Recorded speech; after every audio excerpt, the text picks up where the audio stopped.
I have a few questions for you here. The first being, AI governance has become a popular buzzword. Can you share what real-world experience Truyo has in this space beyond the conceptual or directional level?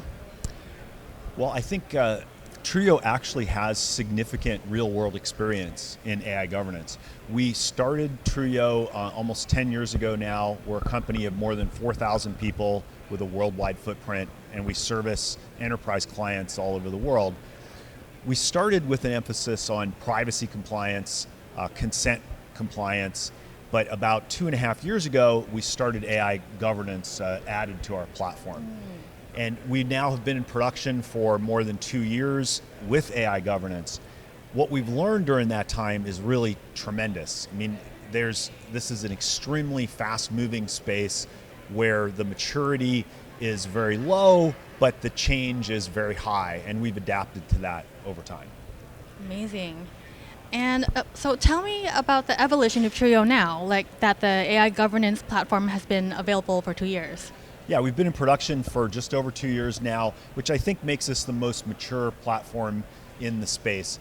We've been doing this for enterprise clients, for governments, for retail, for banking and finance. The way we got started is we actually were involved in the federal privacy law that was proposed about February of 2023.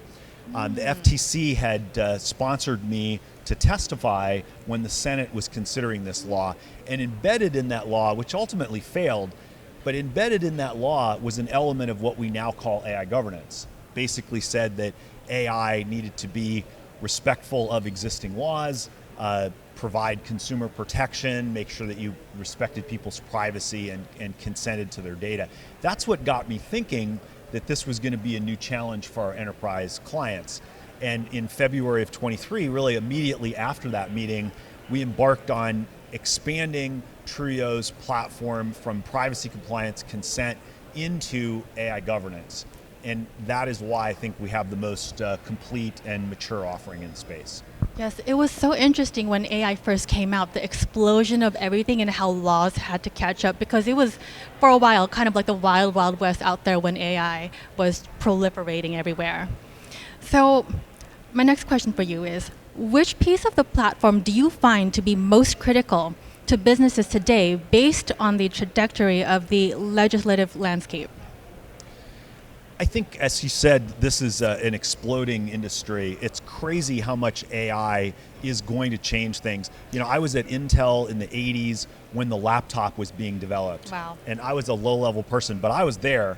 And it was crazy to see how much influence that had on an industry. AI is so much more. AI is going to embed itself and change every element of every part of every business. You want to take advantage of that, but there are risks. Yes. There are risks that you need to understand so you can mitigate them. AI governance effectively is about how can you avoid those risks so that you can embrace this new technology and scale effectively. And that's what our platform brings to our client base.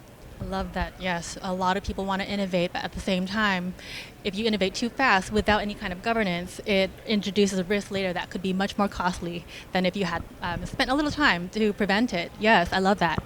So can you share an example of how an organization used Truyo to turn AI risk into an opportunity for Bluetooth responsible connected. innovation? Yeah, I literally have 100 examples like this where we see an organization that's trying to adopt AI to provide what can be profound benefits to them, but they have to think through the risks. One of my favorite examples is a government client that was using AI to do report writing for police reports.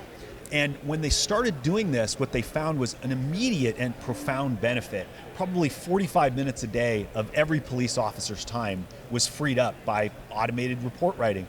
And Amazing. police officers hated it, and they were terrible at it. Everybody's happy. It was so beneficial that like crime went down in this community because, Amazing, I love that.